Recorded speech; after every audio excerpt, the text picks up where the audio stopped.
बेड़े में शामिल हुई बोलेरो कार और मोटरसाइकिल। मुख्यमंत्री पुष्कर सिंह धामी ने हरी झंडी दिखाकर किया रवाना।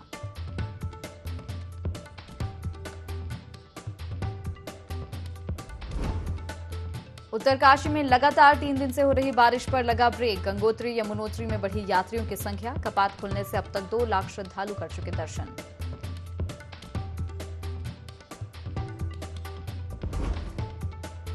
पिरान कलियर में चला धामी सरकार का बुलडोजर। अवैध अतिक्रमण पर प्रशासन ने की कार्रवाई। दोबारा अतिक्रमण करने पर होगी सख्त कार्रवाई की चेतावनी दी।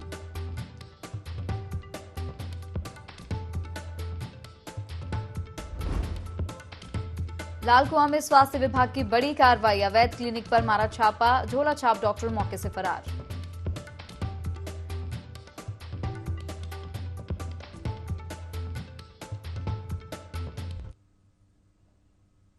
नमस्कार, IND 24 देख रहे हैं आप। मैं हूं आपके साथ हर्षिता सिंह और स्वागत है आपका बुलेटिन देवभूमि लाइव में। तो चलिए बुलेटिन की शुरुआत करेंगे बड़ी खबर के साथ। उत्तरकाशी से आपको बता रहे हैं, लगातार बारिश के बाद आज धूप खिली है। गंगोत्री यमुनोत्री में यात्रियों की संख्या बढ़ गई है। दोनों धामों में श्रद्धालुओं की भीड़ लगी है। कपाट खुलने से अब तक 2 लाख श्रद्धालु दर्शन कर चुके हैं। तो बड़ी खबर आपको उत्तरकाशी से बता रहे हैं। जिस तरह से प्रदेश भर में लगातार बारिश और बर्फबारी का सिलसिला जारी है, उत्तरकाशी में भी लगातार बारिश का दौर जारी था, जिसके बाद आज वहां धूप खिली है। गंगोत्री यमुनोत्री में यात्रियों की संख्या में से इजाफा देखने को मिला है। दोनों धामों में श्रद्धालुओं की भीड़ लगी है। आपको बता दें कि कपाट खुलने से अब तक 2 लाख लोग दर्शन कर चुके हैं।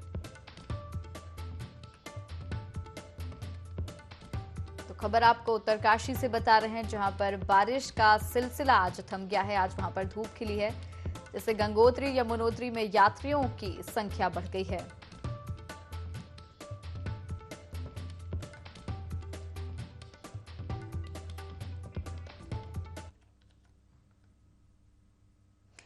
मुख्यमंत्री पुष्कर सिंह धामी ने कैबिनेट बैठक के बाद पत्रकारों से चर्चा की। उन्होंने बताया कि बैठक में पशुधन को बढ़ाने, रोजगार के संसाधन जुटाने के साथ सेतु आयोग निर्माण का फैसला लिया गया है। वहीं हरिद्वार और देहरादून को कमिश्नरी सिस्टम में लाने को लेकर कहा कि व्यवस्था बनाने के लिए जो बेहतर होगा वो किया जाएगा। सीएम धामी ने दिल्ली में प्रधानमंत्री से हुई मुलाकात पर भी विस्तार से जानकारी दी।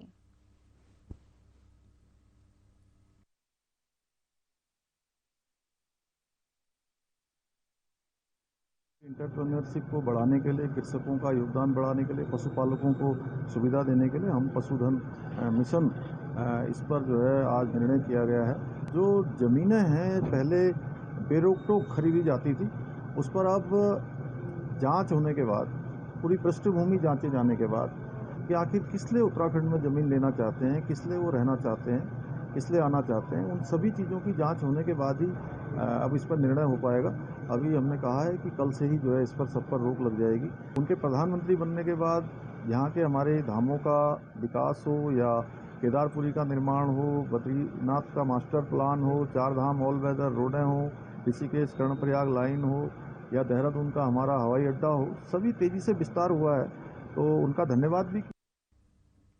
उत्तरकाशी में राशन कार्ड को लेकर बड़ा गड़बड़झाला सामने आया है, जहां 105 परिवार 2-2 जगह सरकारी राशन नकार रहे थे। जिला पूर्ति अधिकारी ने बताया कि जनपद उत्तरकाशी के ये परिवार अन्य प्रदेशों में भी राशन कार्ड बनाकर वहां भी राशन ले रहे थे, जिसकी जांच कर अभी तक 900 से ज्यादा परिवारों के राशन कार्ड निरस्त कर दिए गए हैं। बाकी की जांच चल रही है।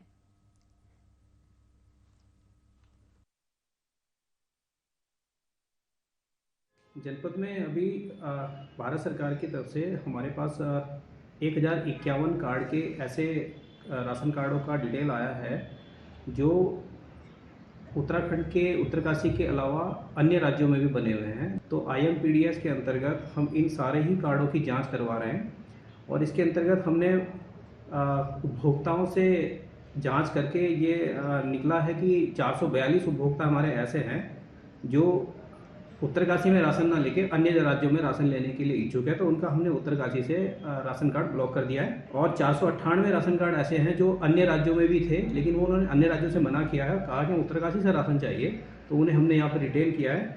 अंतिम हमारे 111 कार्ड और रह गए जो जाँच की प्रक्रिया में हैं, जो 3-4 दिन में हमारी जाँच कंप्लीट हो जाएगी और हम पूरे 1051 जो हमारे राशन कार्ड है उनकी हमारे पास फाइनल फिगर आ जाएगी हमारी। चलिए बढ़ेंगे अगली खबर की ओर। उत्तरकाशी के पुलिस लाइन ज्ञानसू में भागीरथी कॉन्फ्रेंस हॉल का उद्घाटन किया गया। इस मौके पर गंगोत्री विधायक, डीएम, एसपी, जिलाधिकारी और पुलिस प्रशासन मौजूद रहे। उद्घाटन समारोह के दौरान चारधाम यात्रा में पुलिस प्रशासन के किए जा रहे कामों पर फीडबैक और सुझाव लिए गए। वहीं पुलिस प्रशासन के किए गए कामों की भी जमकर तारीफ की गई। जिलाधिकारी ने बताया कि चारधाम यात्रा के सुगम और बेहतर बनाने के लिए लगातार काम किया जा रहा है और कहा कि प्रशासन पूरी तरह से अलर्ट मोड पर है।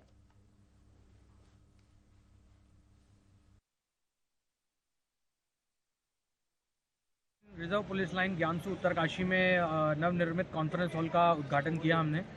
और इसका नाम जो हमने भागीरथी कॉन्फ्रेंस हॉल रखा है, चूँकि ये भागीरथी पतित पावनी भागीरथी नदी के तट पे बना हुआ है। और आज पहले दिन इनाग्रेशन में माननीय विधायक गंगोत्री साहब, जिलाधिकारी महोदय इसका इनाग्रेशन किया। और एज अ पहली गोष्ठी आज हमने चार धाम पे परिचर्चा रखी और किस तरह से जो हमारी चार धाम यात्रा है, जो हमारा यूएसपी है उत्तरकाशी का, उत्तराखंड का, उसको किस तरह से सरल, सुखद, सुगम और सुरक्षित और बनाया जाए, उसकी तरह से पूरी तरह से प्रयासरत रहेंगे। हमारे चार धाम की यात्रा कैसे सुगम हो, कैसे अच्छी चले, इस पर हमारे सम्मानित जिलाधिकारी श्री रोहेला जी और हमारे एसपी साहब के द्वारा तमाम जनपदीय अधिकारी और पुलिस की पूरी टीम, सबसे पहले मैं उनको सबको बधाई देता हूँ। आज पहली जो चर्चा हुई, जो अभी तक हमारी यात्रा चल रही है, वहाँ पे किस तरह की कहाँ पे दिक्कतें हैं, चाहे पार्किंग की बात हो, चाहे हमारे डेंजर जोन हो, और जिस पर हमारी प्रदेश के बहुत ही यशस्वी मुख्यमंत्री माननीय धामी जी लगातार हर दूसरे तीसरे दिन इस पर पूरी नज़र बनाकर एक एक बात को पूछते हैं, चाहे प्रशासन से हो, चाहे हमसे, कि यात्रा कैसी चल रही है, क्या दिक्कतें आ रही हैं। तो हम सब उसके लिए पूरा प्रशासन और पूरे हमारी पुलिस की टीम और हम सब जितने भी जनप्रतिनिधि हैं, हम सब इसके लिए जागरूक हैं। और लोहाघाट में लोक निर्माण विभाग की लापरवाही का खामियाजा जनता को भुगतना पड़ रहा है। जानकारी के मुताबिक लोक निर्माण विभाग ने जो सड़कें बनाई थी, उन सभी सड़कों की नालियां चौक हो रही हैं, जिस कारण बारिश का पानी बहकर सड़कों पर आ रहा है। बारिश का पानी सड़कों पर आने से आवागमन पूरी तरह प्रभावित हो गया है। वहीं गंदा पानी बहकर लोगों के घरों में जा रहा है। मौसम विभाग के अनुसार आगे भी इसी प्रकार का मौसम बना रहेगा, जिस कारण लोगों को आगे भी परेशानियों का सामना करना पड़ सकता है। प्रशासन को लोगों की समस्याओं पर संज्ञान लेना चाहिए।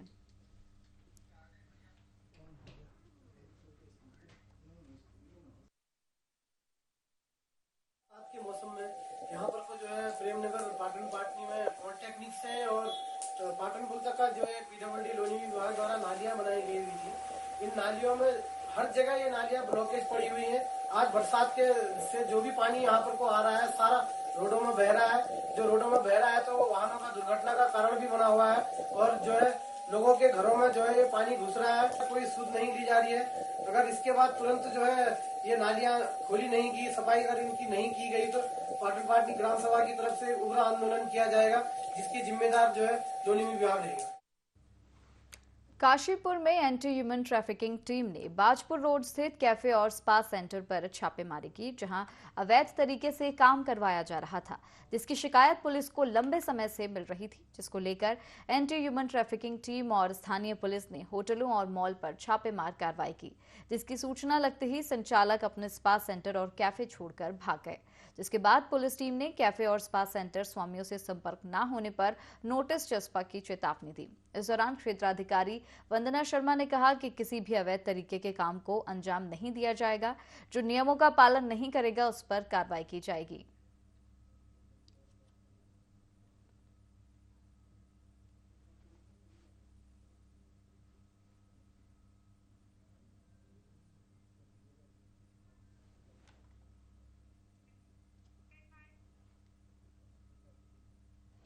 लोहाघाट में अभिभावकों ने एनसीईआरटी की किताबों के अलावा प्राइवेट प्रशासकों की महंगी किताबें खरीदवाने की शिकायत की है। खंड शिक्षा अधिकारी ने शिकायत को तत्काल संज्ञान में लिया है। खंड शिक्षा अधिकारी ने सभी निजी स्कूलों को निर्देश दिए हैं कि सभी स्कूल नियमों का पालन करें। दिए गए निर्देश में बताया गया है कि यदि कोई किताब खरीदना जरूरी हो तो उसके नोट्स तैयार करवाएं।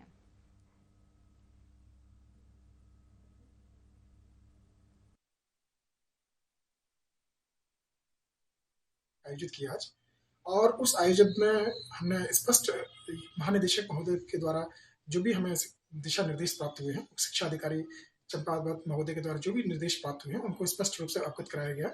अवगत ये कराया गया कि आप एनसीईआरटी की पुस्तकें लगा सकते हैं और यदि कोई सहायक पुस्तक लगाना चाहते हो तो उसकी कीमत जो है एनसीईआरटी की पुस्तकों से कम या उसके बराबर हो सकती है। तो इस तरीके से सारे प्रधानाचार्य प्रधानाध्यापकों को कन्विंस करने की कोशिश की गई कि आप लोग जो है अपने शिक्षण कार्य की पद्धति को बदल सकते हैं और जो सहायक पुस्तकों का बोझ अभिभावकों के ऊपर डाला जा रहा है उस बोझ से हम अपने अभिभावकों को बचा सकते हैं।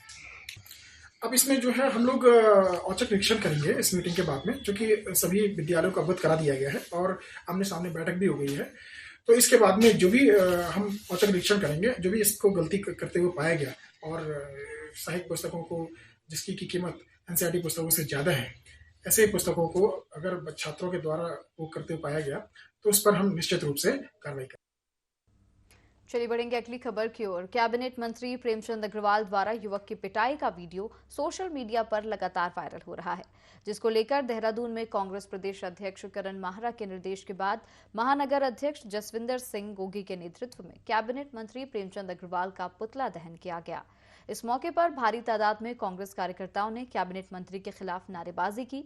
महानगर अध्यक्ष ने कहा कि कैबिनेट मंत्री प्रेमचंद अग्रवाल ने युवक की बेरहमी से पिटाई की है, जिसका हम विरोध करते हैं। साथ ही कैबिनेट मंत्री के इस्तीफे की मांग करते हैं।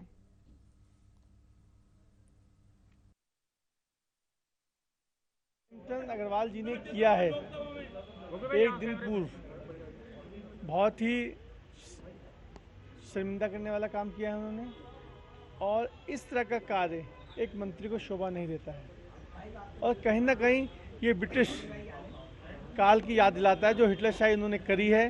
स्वयं हाथापाई करना बहुत ही गलत है और नैतिकता के आधार पर उन्हें इस्तीफा देना चाहिए। इसलिए आज हम लोग प्रदर्शन कर रहे हैं, सड़कों पर उतरे हुए हैं और इस तरह का विवाद बिल्कुल भी सहनीय नहीं किया जाएगा।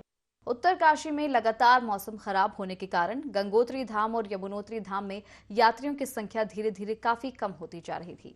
लगातार बारिश और बर्फबारी होने के कारण यात्रियों को काफी दिक्कतों का सामना करना पड़ रहा था। हालांकि कुछ यात्री इस ठंड में भी अपनी आस्था को लेकर मां गंगे की निर्मल धारा में अपनी आस्था की डुबकी लगा रहे हैं।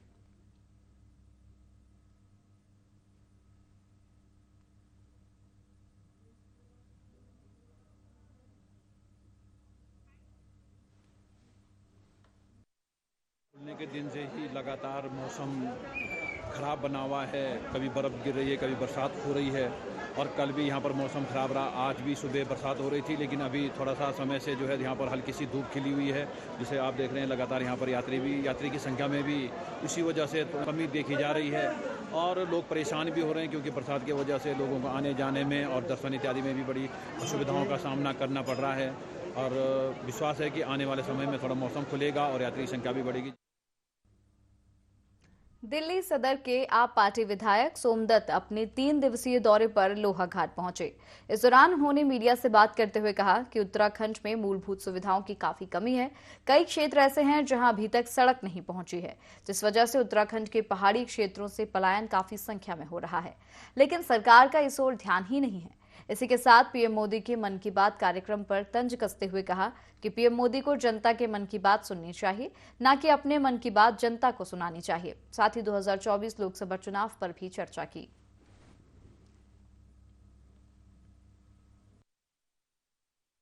यहाँ मुझे जो स्थानीय निवासियों से बातचीत हुई, की समस्याओं पे उनसे चर्चा हुई। यहाँ की कई सारी महत्वपूर्ण रोड कई जगह से बहुत बुरे तरीके से टूटी हुई है, स्थानीय नागरिकों को बड़ी भारी असुविधा होती है। साथ में यहाँ एक प्रमुख मुद्दा जो है वो युवाओं के रोजगार से संबंधित, युवाओं के पलायन से संबंधित है। नौकरियाँ, रोजगार, इसको लेके युवा वर्ग बहुत आक्रोशित, हताश और निराश भी नजर आया और बड़ी संख्या में पलायन हो रहा है यहाँ से। चंद प्रमुख मुद्दे एजुकेशन, हेल्थ, रोजगार, इंफ्रास्ट्रक्चर, रोड इंफ्रास्ट्रक्चर भी शामिल हो गया इसमें। ये चीज़ों की बड़ी भारी कमी है जो किसी भी राज्य में किसी भी नागरिकों के लिए मूलभूत सुविधाएं होती हैं। मैं भी चाहूँगा कि आने वाले समय में ये मुद्दे शासन, प्रशासन, सरकार तक, जो क्षेत्रीय यहाँ की राज्य की सरकार है उन तक पहुँचें और इन समस्याओं का उचित त्वरित समाधान किया जाए ताकि क्षेत्रीय निवासियों को राहत मिल सके। चलिए आगे बढ़ेंगे। चंपावत में इन दिनों मां पूर्णागिरि धाम पर भव्य मेला लगा हुआ है। इस मेले में उत्तर भारत से लेकर नेपाल देश तक के भक्त दर्शन के लिए आ रहे हैं। बता दें कि उत्तर भारत का प्रसिद्ध मां पूर्णागिरि धाम मेला 9 मार्च को शुरू हुआ है और ये मेला 3 महीने तक चलता है। लेकिन उत्तराखंड के मुख्यमंत्री पुष्कर सिंह धामी का प्रयास है कि इस मेले को साल भर चलाया जाए। पर भैरव मंदिर के आसपास होटल और धर्मशाला में इस इलाका के पहाड़ी नालों के दूषित पानी तीर्थ यात्रियों को दिया जाता है, जिससे उनकी सेहत पर काफी असर होता है।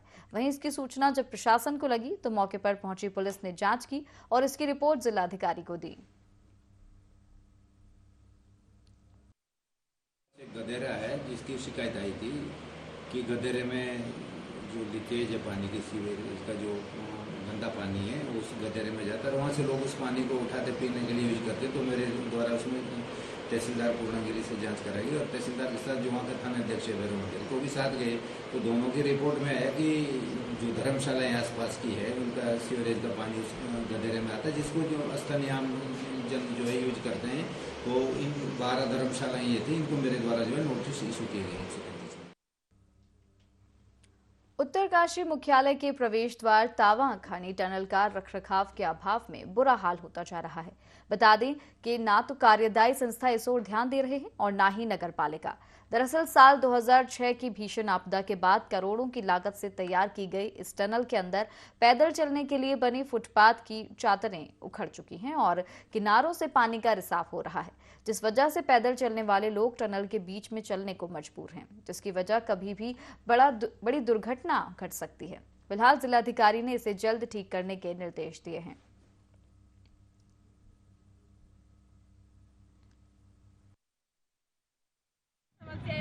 एक तो सबसे पहले इतनी बदबू आ रही है, ऊपर से इतना कीचड़, हमारे कपड़े खराब हो जाते हैं। ऊपर जो रेलिंग बना रखी ना उसमें बहुत कंजस्टेड हो जाता है। जैसे 2 लोग चलेंगे, कोई इधर से जा रहा होगा कोई इधर से आ रहा है, तो उसमें कंजस्टेड हो जाता है, कपड़े धूल मिट्टी से बचा। सुरंग है, सुरंग के अंदर जो पैदल रास्ता है दोनों तरफ, एक तरफ तो पानी बह रहा है और दूसरी तरफ जो उनकी प्लेटें उखड़ी हुई है और कभी भी दुर्घटना हो सकती है। आम जनता बहुत परेशान है। इसमें जो है ट्रीटमेंट के नाम पे अभी तक इतना पैसा लगाया गया मगर हालात जस की तस है। अगर कुछ समस्याएं शिकायतें आई थी हमारे पास, तो उसके दृष्टिगत एक तो वहाँ पे नई लाइटें लगवाई गई है। साथ ही साथ नगर पालिका को भी निर्देश दिए गए कि इसकी समय समय पर सफाई करते रहे, जिससे धूल मिट्टी आदि एकत्रित ना हो। अभी मेरी जानकारी में ये भी लाया गया है कि वहाँ कुछ फुटपाथ जो बने हैं दोनों तरफ, उनमें कुछ जगह पर वेल्डिंग उखड़ने से परेशानी हो रही है यात्रियों को, वो पैदल जो आवागमन कर रहे हैं उन लोगों को। तो ऐसी स्थिति में मैं इस पे जल्दी ही कार्रवाई करूँगा और इसमें एक व्यवस्था ठीक करने के लिए कार्रवाई के निर्देश विभाग को दिए। और पिरान कलियर में अवैध अतिक्रमण को लेकर प्रशासन ने अभियान चलाया है। इस दौरान अतिक्रमणकारियों में हड़कंप मच गया। आनन फानन में अतिक्रमण करने वालों ने अतिक्रमण हटाना शुरू कर दिया। वहीं पुलिस प्रशासन की टीम ने अतिक्रमण करने वाले दुकानदारों के खिलाफ कार्रवाई की है। एसडीएम ने लोगों को चेतावनी दी है कि किसी भी तरह का अतिक्रमण ना करें, अन्यथा कानूनी कार्रवाई की जाएगी।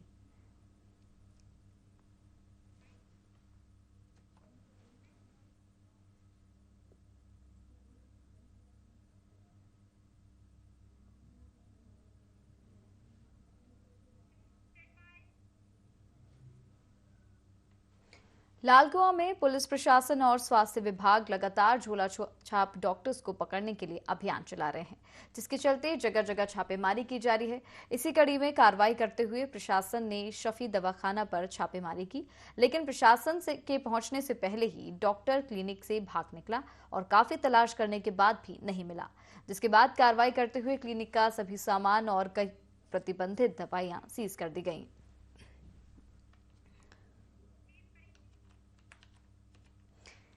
तो लालकुआं से आपको खबर बता रहे हैं, जहां पर स्वास्थ्य विभाग की कार्रवाई देखने को मिली है। लगातार झोला छाप डॉक्टर्स को पकड़ने के लिए कार्रवाई की जा रही है।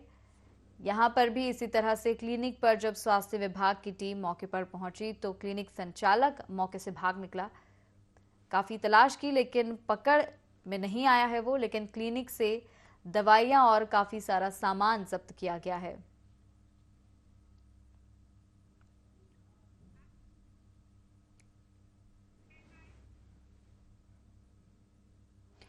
भूमि खरीद में सत्यापन की प्रक्रिया को शामिल करने पर जोर दिया जा रहा है। लैंड जिहाद के मुद्दे पर धामी सरकार सख्त नजर आ रही है। सरकार भूमि खरीदी के मामले में सत्यापन कराएगी। मुख्यमंत्री पुष्कर सिंह धामी राज्य के विभिन्न क्षेत्रों में जनसंख्या असंतुलन को लेकर चिंता जता चुके हैं। असंतुलन की स्थिति को रोकने के लिए उन्होंने पहले ही बाहर से आने वाले लोगों पर नजर रखने के निर्देश दिए हैं। पुलिस को भी राज्य के बाहर से आने वाले संदिग्ध लोगों का सत्यापन करने को कहा गया है।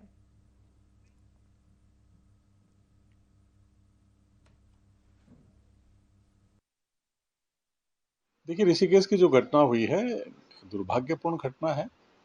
माननीय मुख्यमंत्री जी ने इसका संज्ञान लिया है। माननीय प्रदेश अध्यक्ष महेंद्र भट्ट जी के द्वारा भी इसका संज्ञान लिया गया है और माननीय मुख्यमंत्री जी के द्वारा डीजीपी उत्तराखंड को इसकी जांच के लिए आदेश दिए गए हैं।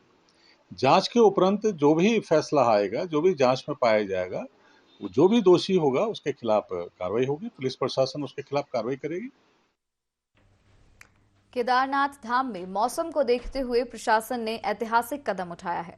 बता दें कि बदलते मौसम को देखते हुए 4 धाम यात्रा रजिस्ट्रेशन को 6 मई तक बंद कर दिया गया है। साथ ही केदारनाथ यात्रा भी स्थगित की गई थी। इसी के साथ पुलिस महानिदेशक ने यात्रियों से खराब मौसम को देखते हुए सहयोग की अपील की है।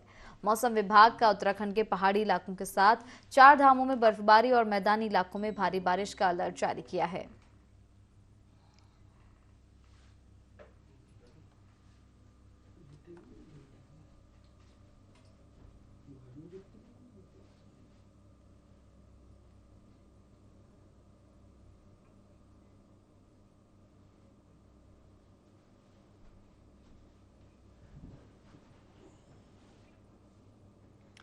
तो जिस तरह से प्रदेश भर में बर्फबारी जारी है, इसको लेकर प्रशासन ने पहली बार ये कदम उठाया है कि रजिस्ट्रेशंस रोक दिए गए हैं। बता दें कि 6 मई तक केदारनाथ यात्रा के रजिस्ट्रेशन रोके गए हैं और साथ ही यात्रा भी रद्द की गई थी।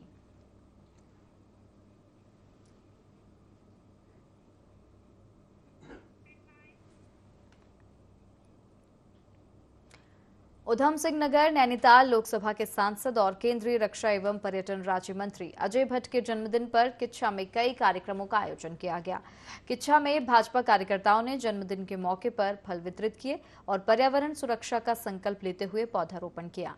बीजेपी के पूर्व जिला अध्यक्ष विवेक सक्सेना के नेतृत्व में कार्यकर्ताओं ने सरकारी अस्पताल में मरीजों को फल वितरित किए और पौधारोपण किया। इस दौरान बच्चों ने सामूहिक गीत गाकर केंद्रीय रक्षा मंत्री अजय भट्ट को जन्मदिन की बधाई और शुभकामनाएं दी।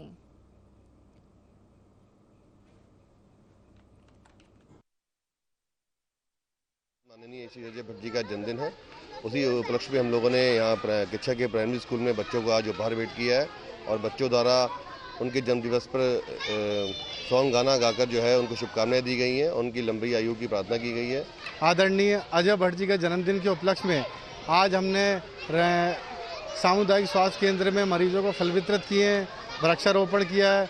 राजकीय प्राथमिक विद्यालय में हमने बच्चों को जो उनके ज़रूरतमंद की चीज़ें हैं, कॉपी है, पेंसिल है, कटर है इत्यादि आदि यहाँ भारतीय जनता पार्टी कार्यकर्ताओं द्वारा बांटी गई हैं और बच्चों ने भी गाना गाकर खुशी मनाकर आदरणीय अजय भट्ट जी को आशीर्वाद दिया है और शुभकामनाएं दी हैं और उनकी दीर्घायु की कामना की है। आदरणीय अजय भट्ट जी का जन्मदिन है। हम सब कार्यकर्ताओं ने किच्छा सरकारी अस्पताल में सभी मरीजों को फल वितरण किया, वृक्षारोपण किया, मिठाई वितरण की और अभी हवन का कार्यक्रम है, उसमें अभी हम सब कार्यकर्ता जा रहे हैं और भगवान से प्रार्थना करिए, भगवान उनको स्वस्थ जीवन दीर्घायु प्रदान करे। और इसी के साथ इस बुलेटिन में फिलहाल इतना ही। आप देखते रहिए IND 24। नमस्कार।